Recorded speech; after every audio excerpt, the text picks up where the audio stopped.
Welcome back to Her True Stories. Before we dive into Sandra's incredible story of transformation and revenge, I want you to know that if you've ever felt taken for granted by the people you love most, you're not alone. Today's story is about a mother who drove 13 hours to support her daughter, only to discover she wasn't even invited to the party. But what happens next will show you exactly how to reclaim your power when people treat you like you don't matter. If you've ever been the person everyone calls when they need something but forgets when they're celebrating, this story is for you. Hit that like button if you're ready to see someone finally stand up for themselves, and make sure you're subscribed with notifications on because Sandra's journey is going to teach us all about the power of saying no and meaning it. Now, let me tell you about the night that changed everything for Sandra Whitmore. My name is Sandra Whitmore, and I'm 58 years old. People tell me I'm beautiful for my age, silver hair that catches the light just right, blue eyes that still sparkle, and a smile that used to light up every room I entered. But beauty means nothing when your own daughter treats you like you're invisible. It was a Tuesday when Emma called. My daughter, 28 years old, and engaged to a man I'd only met twice through video calls. Her voice was breathless with excitement. "Mom, guess what? Tyler proposed. Can you believe it? We're having an engagement dinner this Friday at 7. You have to come." I dropped my coffee mug. Not literally, but my heart certainly did. "Oh, honey, that's wonderful. Of course I'll be there." "Where?" "At Chez Laurent downtown. It's this amazing French place. Very exclusive." She rattled off the address, and I quickly wrote it down. "Everyone's going to be there, Mom. Tyler's parents, his siblings, our college friends. It's going to be perfect." After we hung up, I stared at the address. Chez Laurent was in Chicago. I lived in small-town Indiana, a 13-hour drive away. But this was my daughter's engagement dinner. My only child. Of course, I would drive 13 hours. I call my boss immediately. "Janet, I need Friday off. Family emergency, well, not emergency, but family celebration. My daughter's engagement dinner." "Sandra, that's wonderful. Of course, take the day off. Actually, take Monday too if you need recovery time from the drive." That's when I realized Emma hadn't asked where I lived now. She hadn't asked if 13 hours was too far. She just assumed I'd figured out like I always did. I spent Wednesday shopping for the perfect gift. A beautiful crystal vase from Tiffany's that cost more than my monthly grocery budget. I had it engraved, "To Emma and Tyler. May your love grow stronger with each passing day. All my love, Mom." Thursday night, I packed my overnight bag with care. My best dress. Navy blue with pearls, elegant, but not attention-stealing. New shoes that wouldn't hurt after standing all evening. The gift, wrapped in silver paper with a silk ribbon. I left at midnight, driving through the darkness with nothing but coffee and classic rock to keep me company. The highway stretched endlessly ahead, but I didn't mind. This was for Emma. This was her big moment, and I wouldn't miss it for the world. 13 hours. 4 rest stops. 2 gas fill-ups. 1 speeding ticket in Ohio that I paid with a smile because Officer Martinez reminded me to drive safe. "Someone's counting on you to arrive." "Yes," I told him. "My daughter. It's her engagement dinner tonight." He smiled. "Well then, congratulations, ma'am. Drive careful now." I arrived at Chez Laurent at 6:45 p.m., 15 minutes early. Perfect timing. I checked my reflection in the rearview mirror, applied fresh lipstick, and walked toward the restaurant with Emma's gift in my hands and love in my heart. The hostess was a young woman with perfectly styled hair and a practiced smile. "Good evening. Do you have a reservation? I'm here for the Tyler-Emma engagement party. Emma Morrison is my daughter." Her smile faltered slightly. "I'm sorry, ma'am, but that party was yesterday evening." The world stopped. "I'm sorry, what?" "The Morrison-Williams engagement dinner was last night. Thursday evening." I stood there, holding my beautiful wrapped gift, wearing my best dress, after driving 13 hours. That can't be right. She told me Friday at 7. The hostess looked genuinely sympathetic. I remember the party well. Beautiful couple. But it was definitely yesterday. Perhaps there was a miscommunication? Miscommunication. As if I didn't know the difference between Thursday and Friday. As if I hadn't written it down. As if I hadn't driven through the night to be here. I called Emma with shaking fingers. She answered on the fourth ring. Mom, what's wrong? You sound weird. Emma, I'm at Chez Laurent for your engagement dinner. Silence. Then, oh. Oh no. Mom, that was yesterday. Yesterday.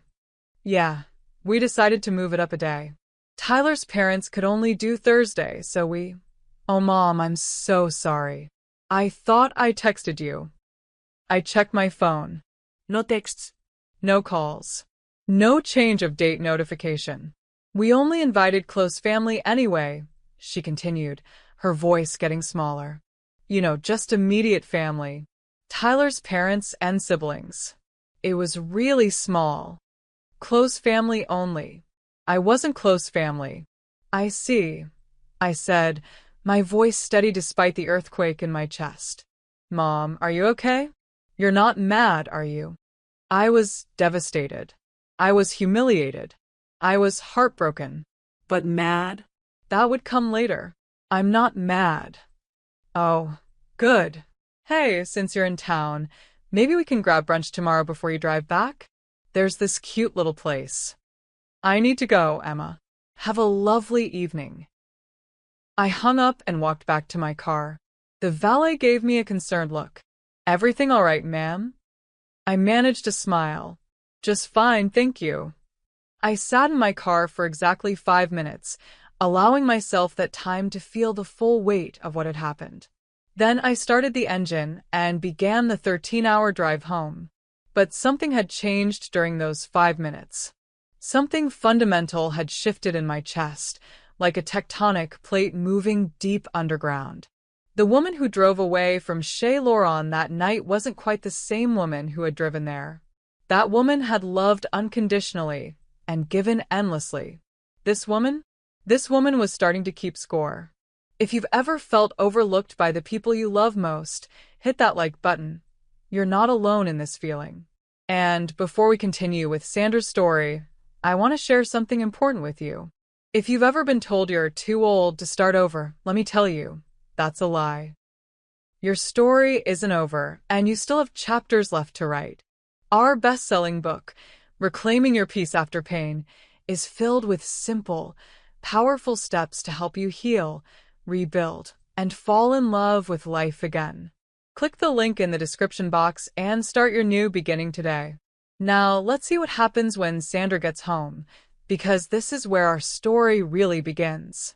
Don't forget to subscribe and ring that notification bell. You won't want to miss how this unfolds. I arrived home at 8 a.m. Saturday, exhausted but wide awake. The house felt different somehow, like I was seeing it through new eyes. All the photos of Emma on the mantle. Her school awards still displayed in the hallway. The bedroom I'd kept ready for her visits that happened maybe twice a year. I made coffee and sat at my kitchen table, still wearing my wrinkled dress from the night before. The Tiffany's gift sat unopened on the counter, mocking me with its pristine silver wrapping. My phone rang. Emma's ringtone, Dancing Queen by ABBA, because she used to dance to it as a little girl. Mom. How was the drive back? I felt so bad about the mix-up. She didn't sound bad. She sounded cheerful, like she'd already forgotten. It was fine. Good. Hey, Tyler and I were talking, and we really want to make it up to you. We're thinking of having another little celebration next month, maybe something more casual. You could meet his parents properly. Another event for her convenience. Another chance for me to reorganize my life around her schedule. That sounds lovely, I lied. Perfect. Oh, and Mom, I hate to ask, but could you help us out with the wedding expenses? Tyler's parents are being a little stingy, and we really want to do this right. You know how important this is to me. There it was. The real reason for the call. How much are we talking about? Well, the venue alone is 30,000, and then there's the dress, the flowers, the photographer, maybe 60,000 total. I know it's a lot, but you always said you wanted to give me the wedding of my dreams. More than I made in a year at my job at the insurance office. I'll think about it, Emma. Oh, Mom, thank you. You're the best. I knew you'd understand. Love you. She hung up before I could respond. I sat there holding my phone, staring at the number 60,000 in my head. I thought about my savings account, money I'd set aside for retirement, for emergencies, for maybe taking that trip to Italy I'd always dreamed about. Then I thought about Thursday night, driving 13 hours to an empty restaurant. Close family only. Sunday passed in a haze. I unpacked my bag, returned the dress to my closet, and put the gift in my spare bedroom closet. I didn't know what to do with it yet. Monday morning, I went back to work. Janet asked about the engagement dinner. It was lovely, I said, because what else could I say? 2 days later, my phone rang at 2 p.m. Emma again, but this time her voice was different. Panicked. Mom, something's wrong with the credit card. The credit card. My credit card that I'd added her to when she was in college. The one that was supposed to be for emergencies only, but had somehow become her regular spending account. What do you mean? It's not working. I'm at Nordstrom trying to buy shoes for the engagement photos, and it keeps getting declined. The lady here is being really rude about it. Did you forget to pay it again? Again. As if I regularly forgot to pay my bills. As if I was some senile old woman who couldn't manage her finances. I didn't forget to pay anything, Emma. Well, then what's wrong with it? This is so embarrassing.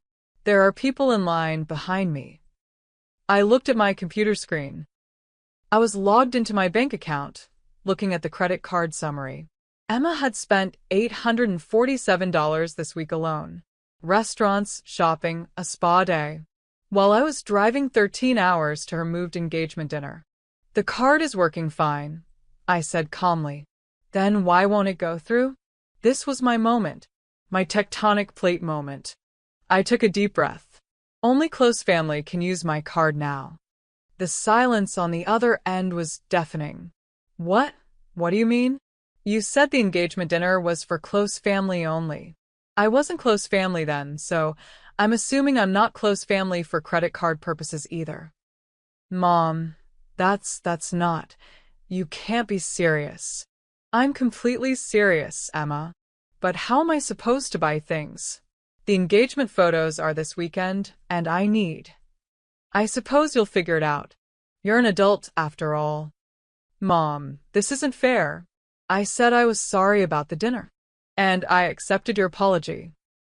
But saying sorry and meaning sorry are two different things. What's that supposed to mean? I thought about the 13-hour drive, the empty restaurant, the valet's concerned face, the $60,000 wedding request that came so quickly after her apology. It means actions have consequences, sweetheart. I need to go. I'm at work. Mom, wait. I hung up. Janet poked her head around my cubicle wall. Everything okay? You look a little flushed. Everything's fine, I said. And for the first time in a long time, I meant it. My phone buzzed with texts from Emma for the next hour. Angry ones, then pleading ones, then angry again. I put it on silent and went back to work. That evening, I called my credit card company. I'd like to remove an authorized user from my account. Certainly, ma'am. Can I get the name of the person you're removing? Emma Morrison.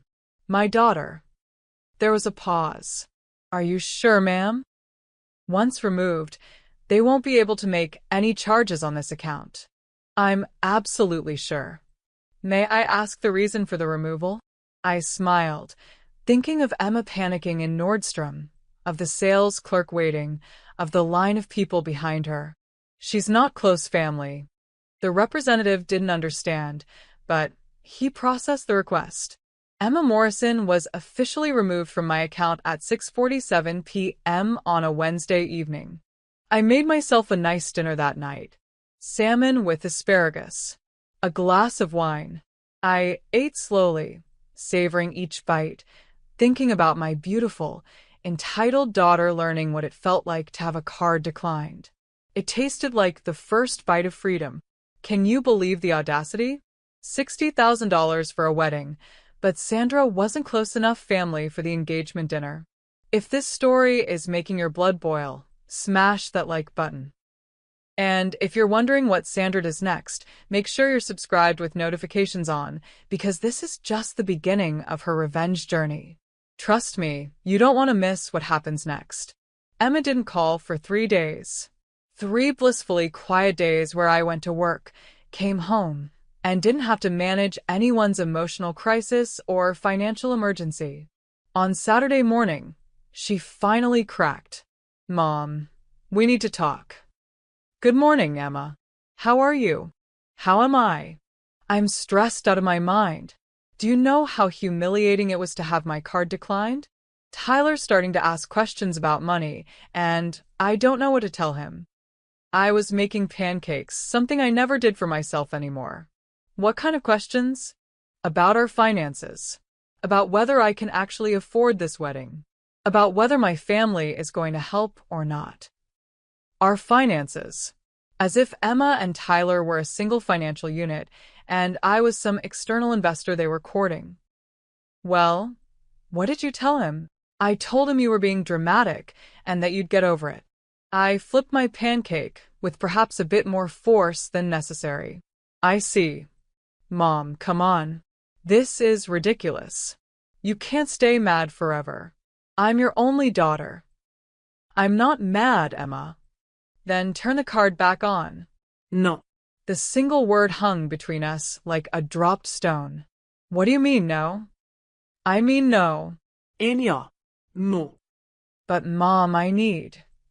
What do you need, Emma? Really need. I need to buy groceries. And gas.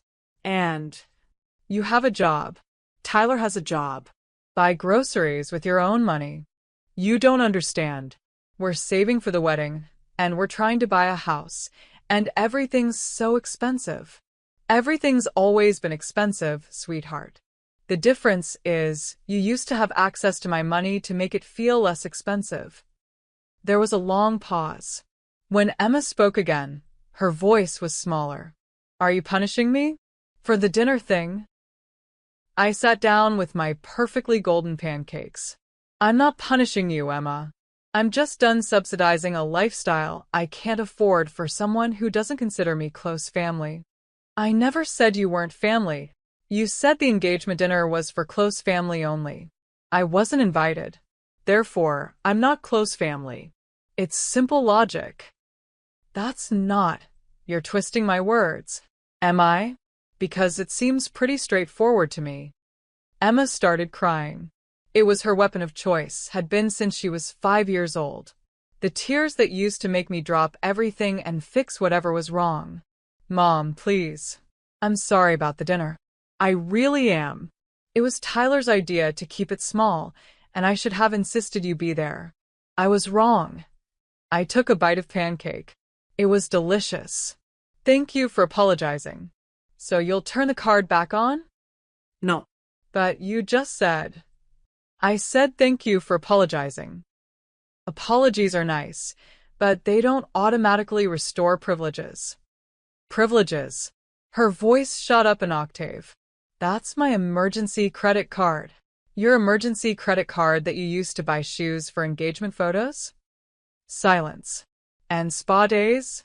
And dinners at restaurants that cost more than I spend on groceries in a month. More silence.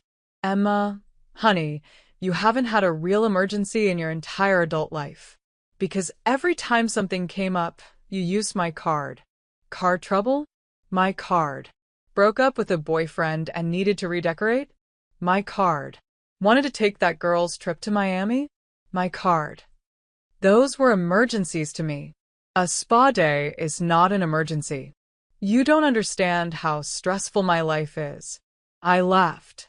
Actually laughed. Your life is stressful? Emma, I work full-time, pay my own bills, and still had enough energy to drive 13 hours to support you. What exactly is stressful about your life? I have responsibilities. Such as? Another long pause. Work is really demanding right now. You work part-time at a boutique. And I'm planning a wedding, which you're asking me to pay for. And looking for a house, which you expect me to help with down payment. Each response was making her sound more and more ridiculous, and we both knew it. Mom, she said finally, her voice small. Are you trying to teach me a lesson? I'm trying to teach you what I should have taught you years ago. That money has to come from somewhere.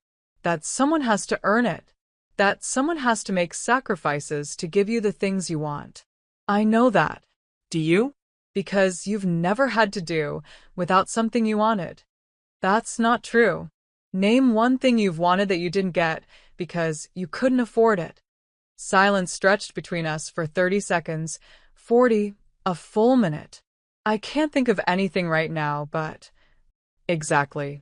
Mom, this isn't fair. Other parents help their kids. Other parents get invited to their children's engagement dinners. How long are you going to hold that over my head? I'm not holding it over your head, Emma. I'm using it as a learning experience. You showed me exactly how important I am in your life. I'm simply adjusting my financial priorities to match. So, what am I supposed to do? Whatever other people do when they want something they can't afford. Save for it. Work extra hours. Ask your fiancé to contribute. Ask his parents, the close family, for help. Tyler's parents aren't going to pay for our wedding. Well then, I guess you'll need to plan a wedding you can actually afford. The gasp that came through the phone was audible. You want me to have a cheap wedding? I want you to have a wedding that reflects your actual budget, not your wishful thinking. But Mom, I've dreamed about this my whole life. And I've dreamed about retirement and maybe traveling, and not working until I'm 70 to pay for other people's dreams. This seemed to genuinely shock her. You want to retire? The innocence in her voice was almost heartbreaking. It had never occurred to her that I had wants and needs and dreams of my own. Yes, Emma. I want to retire. I want to see Italy. I want to take art classes. I want to do things for myself occasionally. But you've never mentioned any of that. When would I mention it? Between paying your bills and solving your emergencies? She was quiet for a long time. I didn't know you felt this way. I didn't either, until I drove 13 hours to an empty restaurant. Mom, I need to go, Emma. This was a lie. I was meeting no one. But I wanted to get off the phone, and I wanted her to think I had a social life that didn't revolve around her. Wait, what friend? Someone from work. We're going to try that new Italian place. Another lie, but a satisfying one. Since when do you go out to lunch with coworkers? Since I stopped spending my weekends managing your drama, I thought. Since today. Have a good day, sweetheart. I hung up and immediately made a reservation at Marcello's, the new Italian place downtown. Table for one at 1 p.m. If I was going to lie about having lunch plans, I might as well follow through. And you know what? The osso buco was absolutely divine. My lunch at Marcello's was supposed to be spite dining, eating alone just to prove to Emma that I could. But something unexpected happened between the bread course and the tiramisu. I enjoyed myself. The server, Marcus, was attentive without being intrusive. The other diners seemed relaxed and happy. There was a couple celebrating their anniversary at the corner table, an older gentleman reading a newspaper by the window, and a group of women laughing over shared plates of pasta. I belonged here, not as someone's mother or someone's problem solver, but as Sandra. Just Sandra, having lunch and reading a book and existing in the world as my own person. When I paid the check, with my own money from my own account, I felt lighter than I had in months. "Excuse me," the server said as I was leaving. "I don't mean to be forward, but you seem like you really enjoyed yourself." We have wine tastings every Friday evening if you're interested. Wine tastings. When was the last time I'd done something like that? That sounds lovely, I heard myself say. What time? 7:30.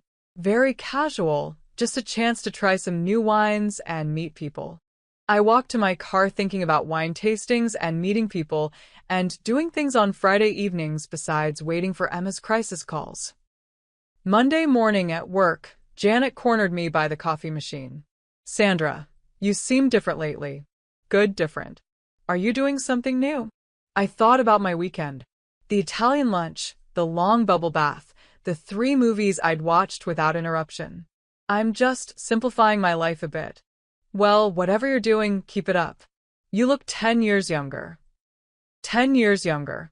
When was the last time someone had said that?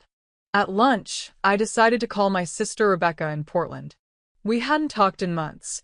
Emma's various crises always seemed to interrupt our conversations. Sandra, what a surprise. How are you? I'm good, Becca. Really good, actually. We talked for an hour. About her pottery classes, her garden, her neighbor's new puppy. Normal, pleasant conversation about normal, pleasant things. You know what? Rebecca said toward the end of our call. You should come visit. Portland in the fall is gorgeous. I'd love that, I said, surprising myself again. Really? You're not too busy with Emma's latest drama? Emma's latest drama. Is that how my sister saw my life? As a series of Emma-related emergencies? No drama right now. Things are peaceful. Well, hallelujah. Maybe you'll actually make it this time. This time. How many trips had I canceled because Emma needed something? That afternoon, Emma called. But instead of the usual panic or demand, her voice was different. Cautious. Mom? How are you? I'm okay. Listen, Tyler and I have been talking, and we think maybe we were asking too much about the wedding expenses. I set down my pen and gave her my full attention. Oh, yeah, we've been looking at smaller venues, more budget-friendly options. We found this really cute place outside the city that's only $15,000 for everything. $15,000 instead of $60,000. Progress. That sounds more reasonable. And we were wondering, hoping maybe you could help with $5,000? Just $5,000, and we'll handle the rest ourselves. $5,000 was still a lot of money for me, but it was less than the cost of a credit card that got used for spa days and shopping sprees. Let me think about it. Really? Her voice perked up. You'll think about it? I said I'd think about it, Emma. That's not the same as saying yes. But you're not saying no.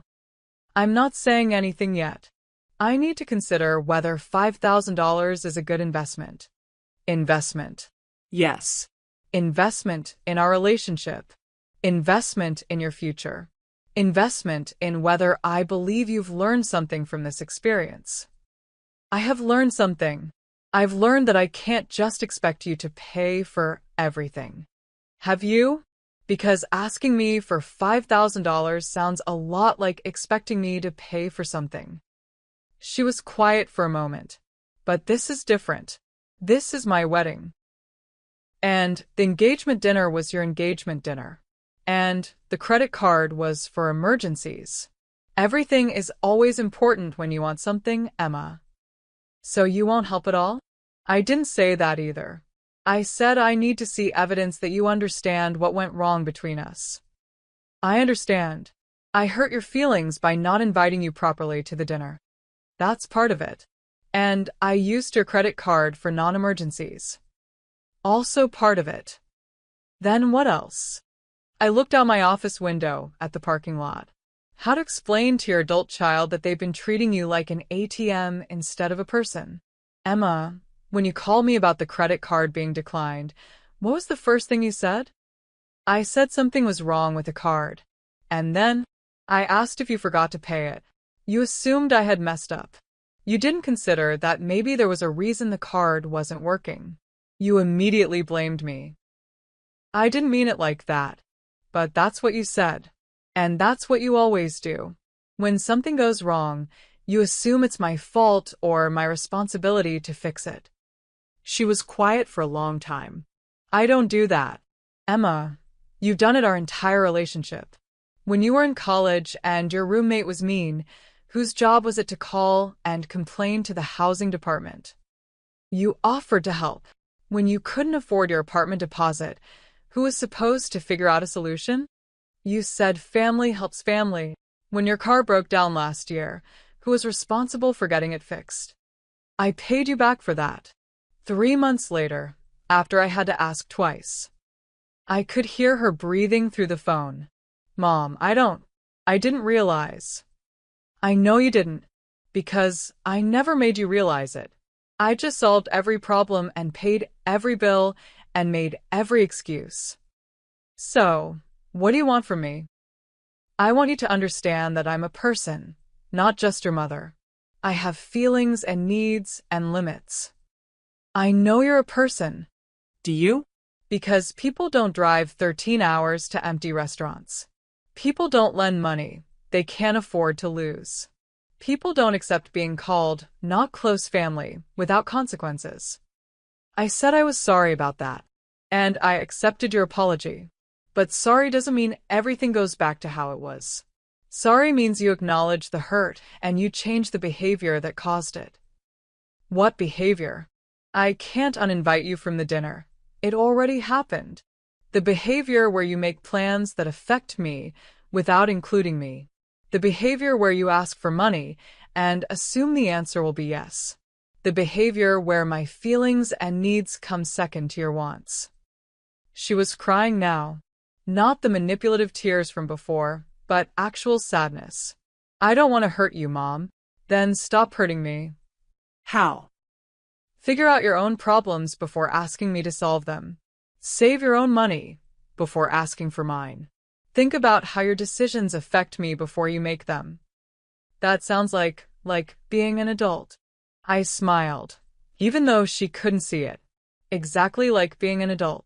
We sat in silence for a moment. If I do those things, if I really try, will you consider helping with the wedding? If you do those things, Emma, you might not need my help with the wedding. But if I do need help, then we'll talk about it. But not until I see you trying to handle things yourself first. How long do I have to prove myself? However long it takes. After we hung up, I realized something had shifted again. Not the earthquake shift from the restaurant parking lot, but something gentler. Like a door opening that had been closed for a very long time. Maybe there was hope for us after all. But first, Emma was going to have to earn it. Now, this is what I call setting boundaries. Sandra is finally making Emma work for the relationship instead of just expecting everything to be handed to her. But don't think the story is heading toward a simple happy ending. Oh no, we're just getting started. Make sure you hit that subscribe button, because what happens next will shock you. Trust me, you'll want to see how Emma handles being told no for the first time in her life. 2 weeks passed without a word from Emma. 2 weeks of peaceful evenings, uninterrupted weekends, and phone calls that didn't involve financial emergencies or emotional crises. I attended my first wine tasting at Marcello's. Met a book club through Janet. Started taking evening walks around my neighborhood instead of sitting by the phone waiting for disaster calls. On a Thursday afternoon, Emma finally called. Mom, I have good news and bad news. Here we go, I thought. The same old pattern. Crisis first, then the request for rescue. What's the bad news? I asked, expecting car trouble or a fight with Tyler or some other problem that would somehow become my responsibility. Tyler lost his job. I set down my coffee and waited for the rest. The part where this became my problem to solve. And the good news? I prompted when she didn't continue. I got a promotion. Assistant manager at the boutique, with a raise and everything. I blinked. This was not the conversation I'd expected. Emma, that's wonderful about your promotion. I'm sorry to hear about Tyler. Yeah, it sucks.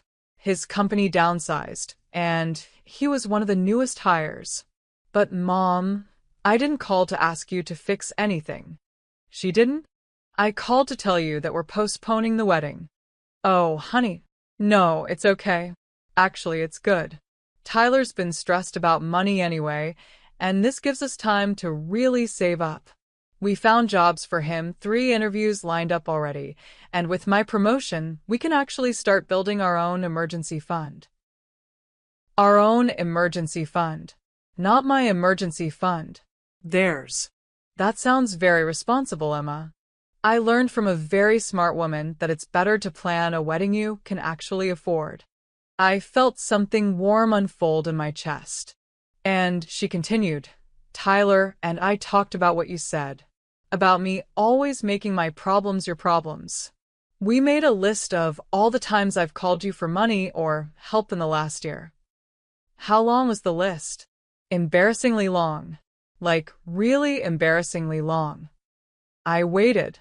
23 times, Mom. In 1 year. Tyler couldn't believe it. He said his parents would have stopped taking his calls after the 3rd time. 23 times. I hadn't even realized it was that many. And we made another list of times I've called just to see how you were doing, or to tell you about good things in my life, or to ask about your life. I had a sinking feeling about this second list. How long was that one? 4 times. And 2 of those were birthday calls. 4 times versus 23. The math was sobering. Emma, I know. I know, Mom. I've been a terrible daughter. You haven't been terrible. You've been young and thoughtless. Is there a difference? I considered this. Young and thoughtless can change. Terrible is permanent. She laughed, but it sounded shaky. I want to change. Tyler wants me to change too. He said he fell in love with me, not with my mother's credit card. Smart man. So, I have a proposition for you. Here it comes, I thought. The catch. The request. The reason for this call. I want to take you to dinner. My treat. Actually, my treat. With my money from my new promotion. I nearly dropped the phone. You want to take me to dinner? I want to celebrate my promotion with my mom. And I want to apologize properly. Not over the phone, not in a 5-minute conversation, but really apologize. For all of it. Emma, you don't have to. Yes, I do. And I want to hear about your life. About work and your friends and what you want to do when you retire. Tyler made me realize I don't know anything about your life outside of being my mom. I sat there stunned. This was not the Emma I knew. This Emma was thinking about my feelings, my needs, my life as separate from her own. I'd like that very much. Really? You're not too busy? I know it's short notice. I'm free this weekend. Perfect. How about Saturday at 7? That Italian place you mentioned, Marcello's? You remember I mentioned Marcello's? I remember everything you said during our last conversation, Mom. I wrote it down afterwards so I wouldn't forget. She wrote it down. My adult daughter wrote down our conversation so she wouldn't forget what I'd told her about my feelings. Saturday at 7 sounds perfect. Great. And Mom? Thank you. For what? For not giving up on me. For teaching me something I should have learned years ago. After we hung up, I stared at my phone for a long time. Was this real? Or was this just a more sophisticated manipulation, the kind that comes with age and experience? I decided it didn't matter. Either Emma was genuinely trying to change, in which case I should encourage it, or she was manipulating me more cleverly, in which case I'd find out soon enough. Either way, I was going to enjoy a nice dinner at my favorite restaurant. Saturday arrived with the first hint of fall in the air. I dressed carefully, not my best dress this time, but something comfortable and pretty. I arrived at Marcello's at exactly 7 o'clock. Emma was already there, sitting at a corner table, studying the menu with intense concentration. She looked up when I approached, and her face lit up in a way I hadn't seen in years. Mom. You look beautiful. Thank you, sweetheart. You look lovely, too. She did. She dressed nicely, but not expensively. Her hair was pulled back simply, and she wasn't wearing the designer jewelry I'd become accustomed to seeing on her. "I already ordered wine," she said as I sat down. "The server recommended a nice Chianti. I hope that's okay." "That sounds perfect." Marcus appeared at our table with the wine and 2 glasses. "Mrs. Whitmore, how lovely to see you again. And this must be your daughter. I can see the resemblance." "Yes, this is Emma." "Well, you ladies enjoy your evening. The osso buco is exceptional tonight, just like last time." After he left, Emma raised her eyebrows. "Last time? You've been here before." "A few times recently. I've been exploring more." "Exploring?" "Restaurants, activities, friendships. Things I used to do before. Before you spent all your time managing my life." I started to protest, but she held up her hand. "It's okay, Mom. We both know it's true. I want to hear about this exploring." So I told her about the wine tastings, the book club, my sister's invitation to Portland, about Marcus recommending restaurants and Janet inviting me to her weekend art class. Emma listened with an attention I wasn't used to receiving from her. She asked questions, made comments, seemed genuinely interested in my answers. "Mom, you sound happy." "I am happy. Happier than when you were constantly worried about me?" I considered the question carefully. "I wasn't happy worrying about you, Emma, but I thought that was what being a good mother meant." "What do you think it means now?" "I think it means raising a daughter who can worry about herself." She nodded slowly. "I haven't been giving you much chance to be proud of me, have I?" "You've given me plenty to be proud of. Your kindness, your creativity, your loyalty to your friends. But not my independence. Not my responsibility. No, not those things." She reached across the table and took my hand. "I want you to be proud of those things too." "Then show me." "I am. Starting now. Starting with paying for this dinner without borrowing money from anyone." The dinner was lovely. Emma asked about my job, my dreams, my plans for the future. She told me about her work, her goals, her fears about marriage and adulthood. We talked like 2 adults who happen to care about each other, rather than a problem creator and a problem solver. When the check came, Emma took it without hesitation. She pulled out her own credit card and paid without drama or apology or requests for reimbursement. "There," she said. "My first independent dinner celebration. How does it feel?" "Expensive," she said with a laugh. "But good. Really good." As we walked to our cars, Emma stopped and turned to me. "Mom, I have one more thing to say." Here it comes, I thought. The request. The catch. The real reason for this dinner. "I'm proud of you too." "What?" "I'm proud of you for standing up to me. For teaching me something nobody else ever bothered to teach me. For loving me enough to make me face the truth about myself." I felt tears prick my eyes. "It would have been easier to just keep enabling me," she continued. "To keep paying my bills and solving my problems and pretending everything was fine. But that wouldn't have helped me grow up. I should have done it years ago." "Maybe. But you did it when it mattered most." "Right before I got married and potentially ruined my marriage the same way I was ruining our relationship." She hugged me then, a real hug that lasted more than the perfunctory second I'd become accustomed to. "I love you, Mom. The real you, not just the ATM version." "I love you too, sweetheart." As I drove home that night, I felt something I hadn't felt in years when it came to Emma. Hope. Real, genuine hope that we might actually have a healthy relationship someday. But I also felt something else. Caution. Because people don't change overnight and old habits die hard, and I'd been disappointed before. Time would tell which Emma was real, the one who'd taken me to dinner, or the one who'd left me at an empty restaurant. I was prepared to find out either way. 3 months passed.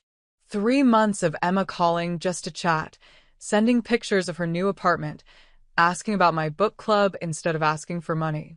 3 months of Tyler finding a new job and Emma getting comfortable in her management role. 3 months of me almost believing that our relationship had truly changed. Then came the phone call that would test everything. It was a Tuesday evening in November. I was making dinner and listening to jazz when my phone rang. Emma's name lit up the screen, but when I answered, I could immediately tell something was wrong. Mom, her voice was small, shaky. What's wrong, honey? Tyler's in the hospital. My heart clenched. What happened? Car accident. He's okay. Well, he's going to be okay, but he has a broken leg and some internal injuries. He needs surgery. Oh, Emma, I'm so sorry. Are you at the hospital now? Yes, I've been here all day. Mom, I'm scared. Of course you are. That's completely normal. Have you talked to the doctors? They say he'll be fine, but the surgery is expensive and our insurance, it doesn't cover everything. And there it was. The reason for the call. Despite 3 months of seemingly changed behavior, we were back to the same old pattern. Emma had a problem, therefore it became my problem. But I waited. I didn't immediately offer to solve it. I didn't ask how much money she needed. I just waited to see what came next. The thing is, she continued, her voice getting stronger, we have some savings now. From postponing the wedding and both working. But it's not enough for the full amount. Still, I waited. And I was wondering, I was hoping, could you possibly loan us some money? Not give, loan. With interest and a payment plan and everything official. A loan. Not a gift. Not an assumption that I would simply handle it. A loan with terms. How much do you need? $8,000. I know it's a lot, but we've already got $6,000 saved, and the total bill will be $14,000 after insurance. She had $6,000 saved. Emma and Tyler had actually saved $6,000 instead of just assuming someone else would pay for their emergency. And you want to borrow $8,000 from me? Yes. We can pay you back $300 a month, so it would take about 2.5 years. And we'd pay you 4% interest, which is more than you're getting in your savings account. She had thought this through. She had done math. She had considered my perspective and offered me better terms than the bank gave me. Emma, can I ask you something? Of course. Why didn't you start this conversation by asking me to just pay the bill? There was a long pause. Because it's not your bill. It's ours. Tyler is my fiancé, which makes his medical bills our responsibility, not yours. Our responsibility, not mine. And because, she continued, I remember what you said about actions having consequences. About growing up meaning solving your own problems first.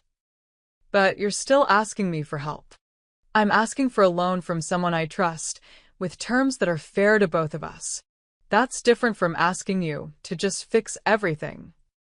It was different. Completely different. Have you considered other options? Bank loans, credit cards, payment plans with a hospital. We applied for a medical loan, but because Tyler just started his new job, they want a cosigner. We looked into credit cards, but the interest rates are terrible. And the hospital will do payment plans, but only if we can put 30% down first. She had researched alternatives. She had tried to solve the problem without involving me. So, asking me is your backup plan, not your first choice? Exactly. And if you say no, we'll figure something else out. We won't guilt trip you or make you feel bad about it. I sat down at my kitchen table, phone in hand, looking at the situation from every angle. 3 months ago, Emma would have called crying and demanding that I fix this immediately. She would have assumed I'd pay the full amount and gotten angry if I hesitated. She wouldn't have saved any money, wouldn't have researched alternatives, wouldn't have offered terms or interest. This phone call was proof that she had actually changed. Yes, I said. Yes.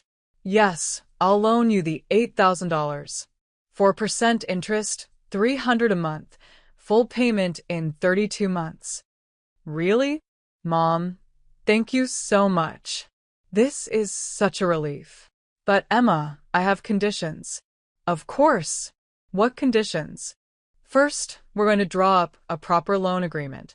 Signed, witnessed, legally binding. Absolutely. Second, if you miss a payment, the full amount becomes due immediately. That's fair. And third, this is the only loan I will ever give you. If you need money again after this, the answer will be no, regardless of the circumstances. She was quiet for a moment. Even if it's another emergency? Even then. This is your one loan, Emma. Use it wisely. I understand. And Mom, thank you for trusting me with this. Thank you for giving me a reason to trust you. After we hung up, I sat in my kitchen thinking about the conversation. Emma had handled a crisis without falling apart. She had researched solutions before calling me. She had offered fair terms and accepted reasonable conditions. Most importantly, she had taken responsibility for her own life while still maintaining our relationship. This was what healthy looked like. The next day, I had my lawyer draw up the loan agreement. Emma and Tyler both signed it without complaint. The first payment arrived in my account exactly 30 days later. So did the second payment and the third. But just as I was starting to truly believe that Emma had changed, life threw us both a curveball that would test everything we'd built. It was spring when Emma called with news that should have been happy but sounded anything but. Mom, Tyler got a promotion.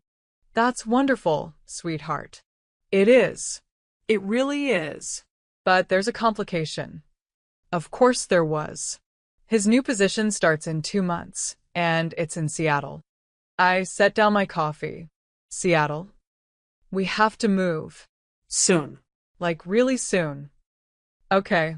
I waited for the rest of it, the part where this became a crisis requiring my intervention. And we were hoping to have the wedding before we move, because all our friends and family are here, and it would be so much easier than trying to plan something long distance.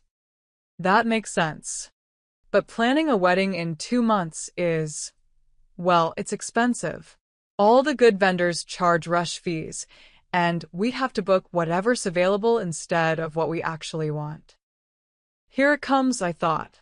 The request for money, the assumption that I'll solve this problem. What are you thinking of doing? We've been going crazy trying to figure it out. We looked into postponing again, but Tyler's parents are getting older, and they really want to see him married before anything happens to them. I understand that. And we looked into having a small ceremony here and a bigger reception in Seattle later, but that's basically like paying for 2 weddings. Also complicated. So we're stuck. Either we have a rushed, expensive wedding here, or we disappoint Tyler's parents and have a wedding where half the people we love can't attend. I waited. Emma had laid out the problem clearly, explored the options, and acknowledged the challenges. But she hadn't asked me for anything yet. What do you think you're going to do? I think, she said slowly, we're going to have to choose Tyler's family over the perfect wedding. This surprised me. The old Emma would have demanded the perfect wedding at any cost. You're going to postpone?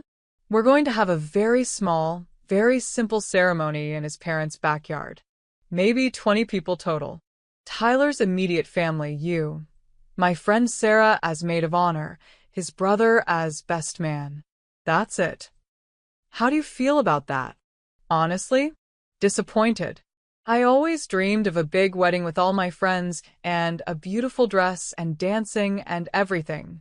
But I'm also okay with it. Like, the important thing is marrying Tyler, not having a party. When had Emma become this mature? When had she learned to distinguish between what she wanted and what actually mattered? That sounds very wise, Emma. Plus, we'll save so much money that we can actually buy a house in Seattle instead of renting. And maybe in a few years, we can throw a big anniversary party and invite everyone. That's a lovely idea. The only thing I'm really sad about is the dress. The dress? I found this amazing dress months ago. It's perfect, but it's $2,000, and I can't justify spending that much for a backyard ceremony with 20 people. $2,000. 6 months ago, Emma would have simply assumed I'd buy her the dress. Now she was talking herself out of it because it didn't make financial sense. What will you wear instead? I found a really pretty dress at David's Bridal for $300. It's not my dream dress, but it's beautiful in its own way. I thought about this conversation, about how different it was from every other wedding-related discussion we'd had. Emma was being practical instead of demanding.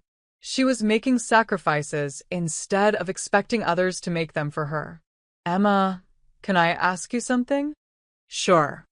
If I offered to buy you the dress, the dream dress, would you accept?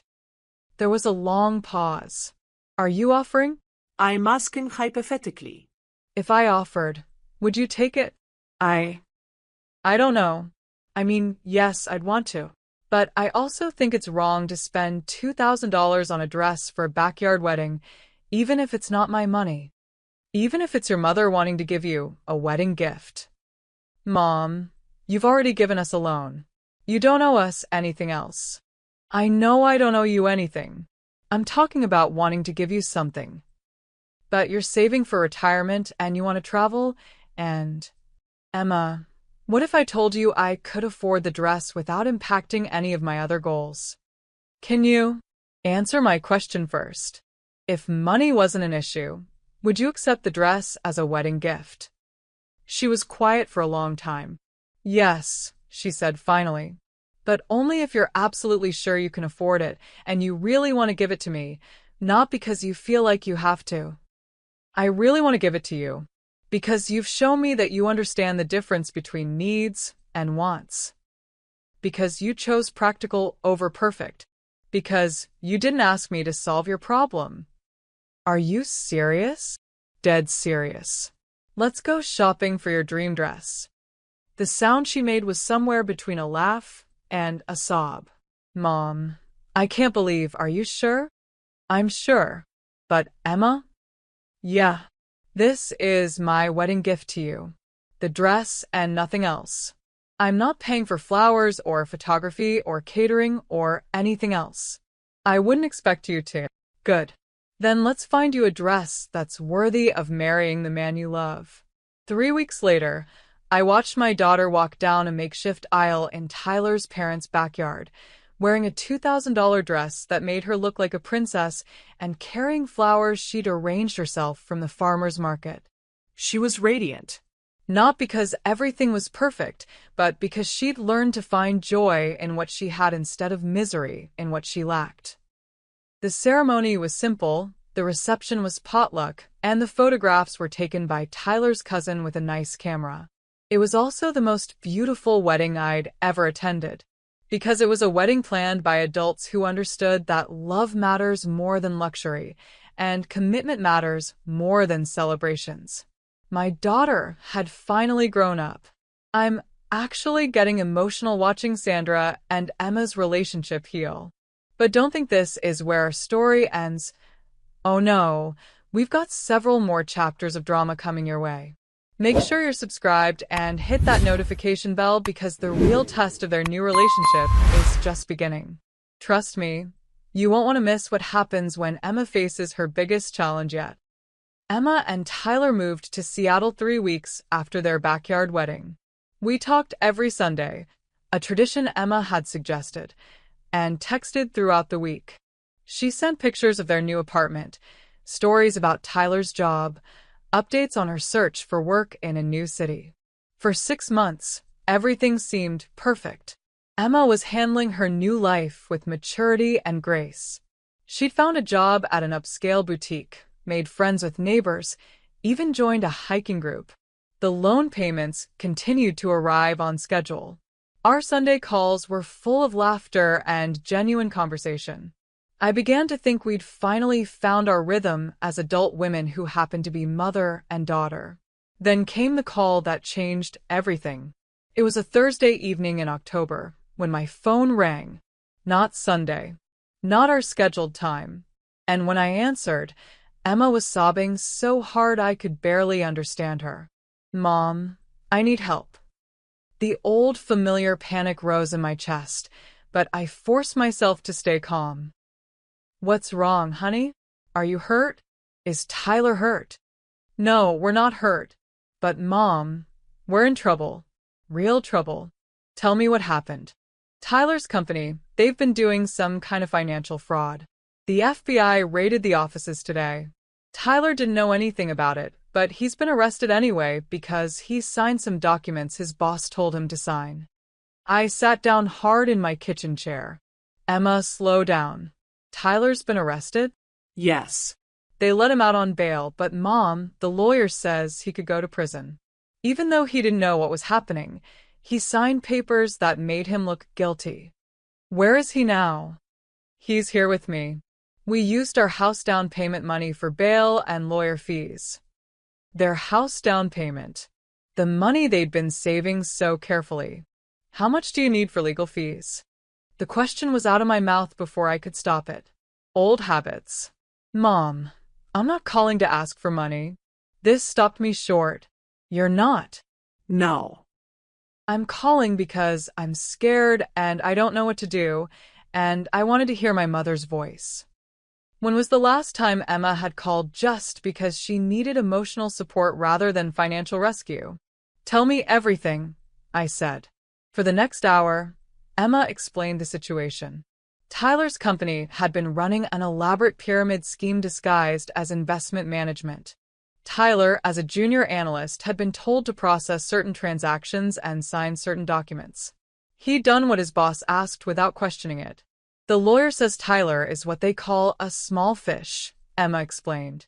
But he's still facing charges because he participated, even unknowingly. What do the lawyers think will happen? Best case scenario, he gets probation and community service.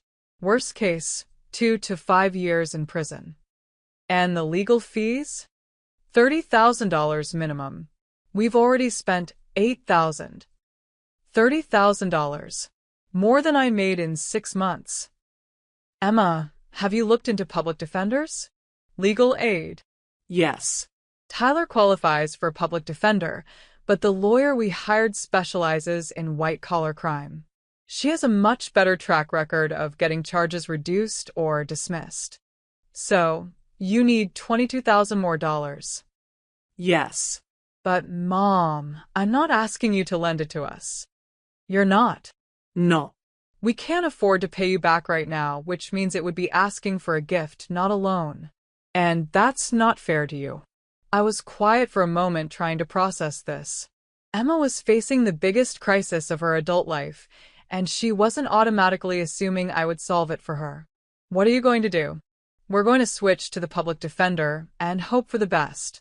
And I'm going to get a second job to help pay for whatever legal fees we can afford. A second job? Nights and weekends at a coffee shop. The pay isn't great, but every little bit helps. Emma was going to work 2 jobs to handle this crisis instead of simply expecting me to write a check. I'm proud of you, I said. Proud of me? Mom, my husband might go to prison, and we're about to lose our apartment because we spent our savings on bail money. I'm proud of you for not immediately asking me to fix this. I'm proud of you for researching options and making sacrifices and taking responsibility. But what if we can't handle it? What if Tyler goes to prison because we can't afford good enough legal help? The pain in her voice was genuine. This wasn't manipulation or drama.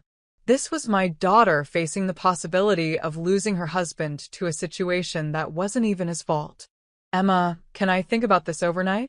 Not the money, but everything. The situation, the options, what might be best for all of us. Of course.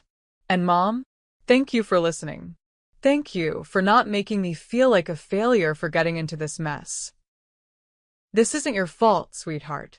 Neither of you did anything wrong. I know, but the old me would have blamed you for not somehow preventing this. The old me would have made this your emergency instead of mine. After we hung up, I sat in my kitchen for a long time, thinking. Emma hadn't asked me for money. She'd called for comfort and advice, like a daughter calls a mother. She was prepared to work 2 jobs and switch to a public defender rather than assume I would fund her crisis. This was what I'd wanted, wasn't it? For Emma to handle her own problems? But watching your child struggle when you have the power to help is one of the hardest things a parent can do. Even when that struggle is teaching them important lessons about independence and responsibility. I thought about my savings account, about the Italy trip I'd been planning, about my retirement fund and my comfortable little house and my peaceful, drama-free life. Then I thought about Tyler, who'd done nothing wrong except trust his boss. About Emma, who'd grown into the daughter I'd always hoped she could be. About the choice between letting them struggle through this alone or offering help that wouldn't destroy the progress we'd made. By morning, I knew what I was going to do, but it wasn't what Emma expected. I called Emma the next morning before she left for work. "I've been thinking about your situation all night," I said. "Mom, whatever you're thinking, please don't feel like you have to." "Emma, let me finish. I want to help you, but not in the way you might expect." "I don't expect anything. I know you don't. That's exactly why I want to help." I took a deep breath. "I'm going to loan you the $22,000 for Tyler's legal fees." "Mom, we can't pay you back right now. You're going to pay me back differently." "What do you mean?" "No money. No monthly payments. No interest." "I don't understand." "You're going to pay me back by never, ever, asking me for money again. For anything. Ever." There was a long silence. "This is your last loan, Emma. After this, you are completely financially independent from me. If your car breaks down, you figure it out. If you want to buy a house, you save for it yourself. If you have another emergency, you handle it without me." "But what if?" "No what ifs. This is it. This is me giving you the tools to handle the crisis that isn't your fault and then stepping back completely. Forever. Forever. After this, our relationship will be purely emotional. I'll be your mother who loves you and supports you and celebrates with you and comforts you. But I will never be your bank again."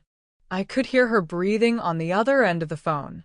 "And if I agree to this, you'll loan us the money for Tyler's lawyer?" Yes. "But only if you truly understand what you're agreeing to. This is permanent, Emma. There are no emergencies big enough to change this rule. What if you get sick and need help?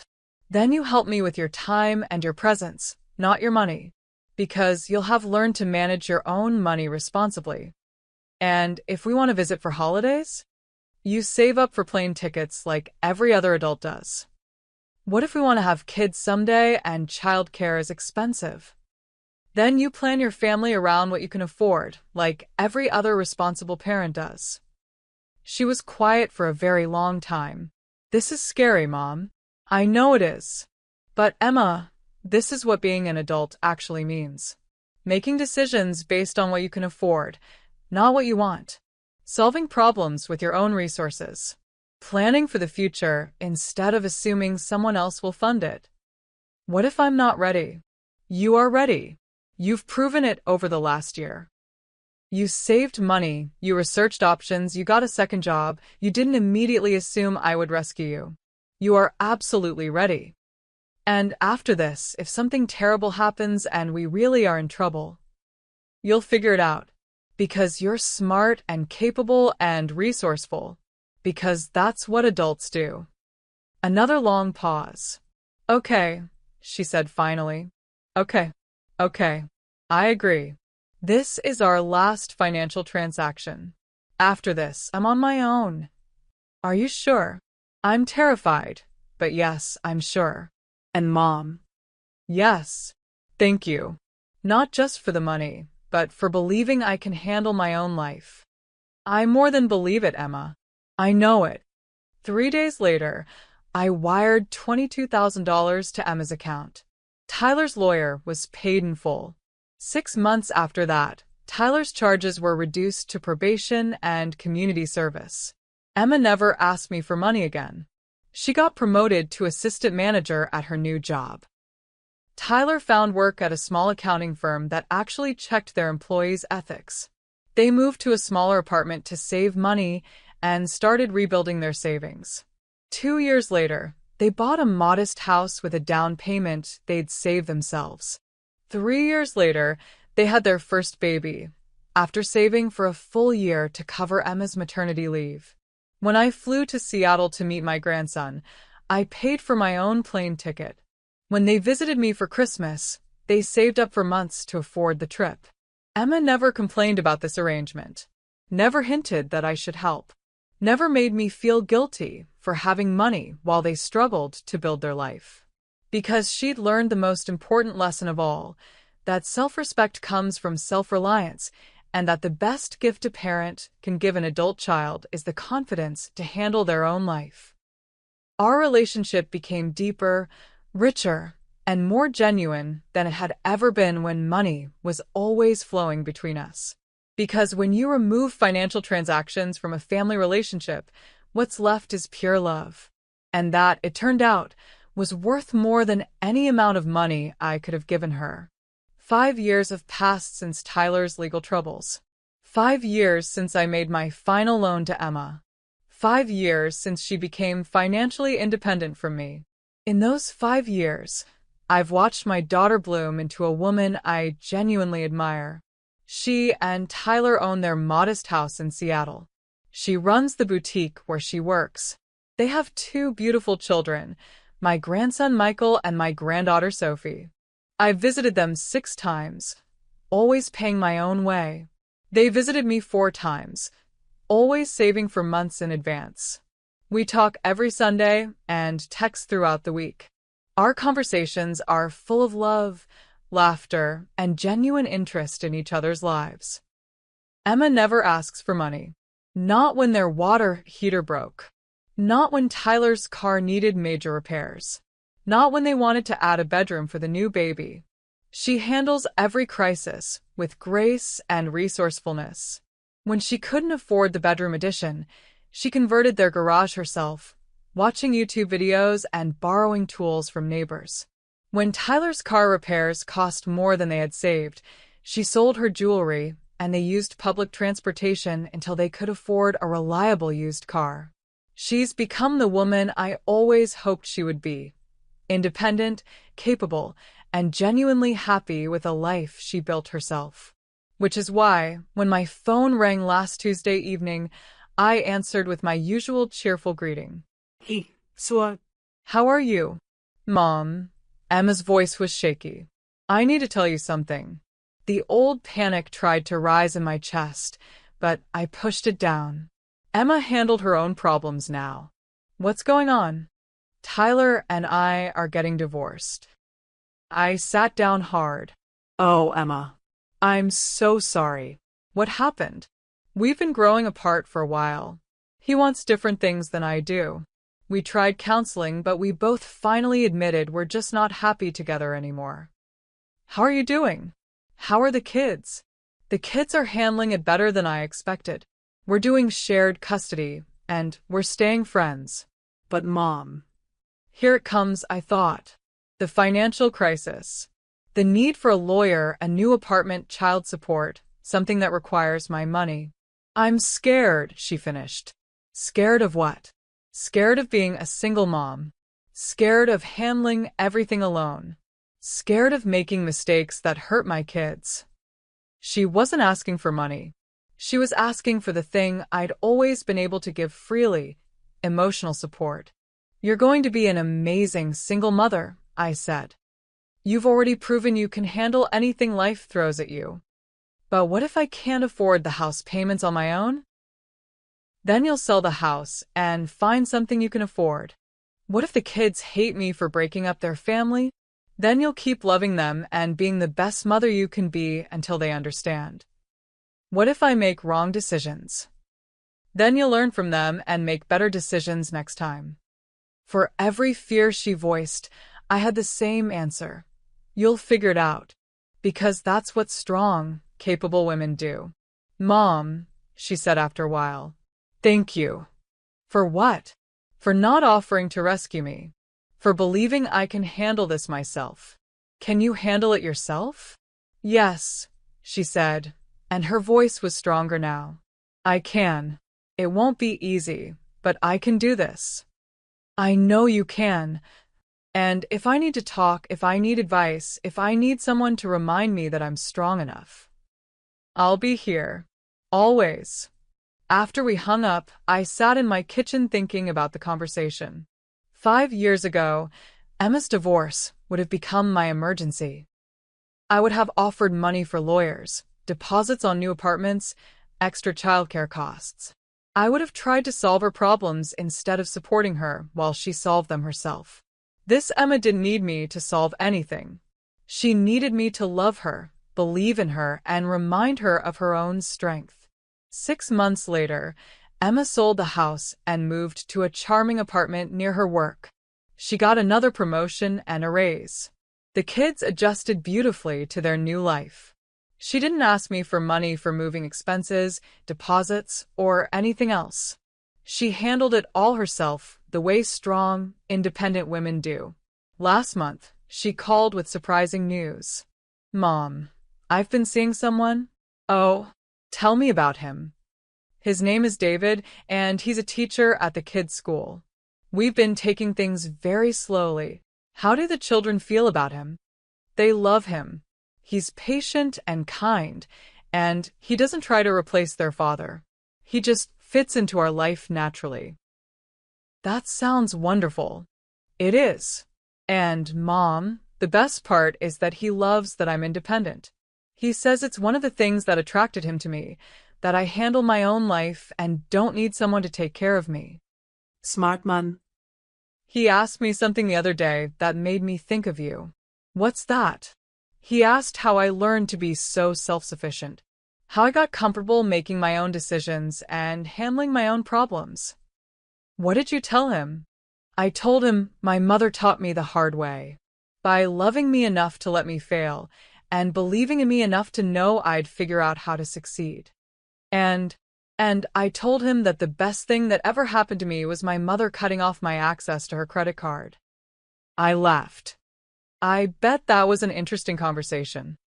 He said he hoped he could be that kind of parent someday, the kind who raises children who don't need rescuing. He sounds like a keeper. He is. And Mom. Yes. I want you to meet him. The kids and I are planning to visit for Easter, and I'd love for you to get to know him. I'd love that too. Fair warning though, we're splitting the cost of the plane tickets 4 ways, so it might take us a while to save up for the trip. I smiled.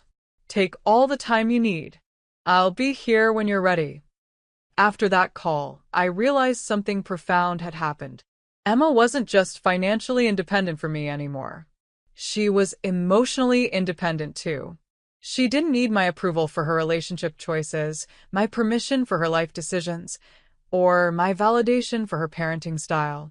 She was calling to share her happiness with someone she loved, not to ask for anything. That evening, I opened my laptop and did something I'd been thinking about for months.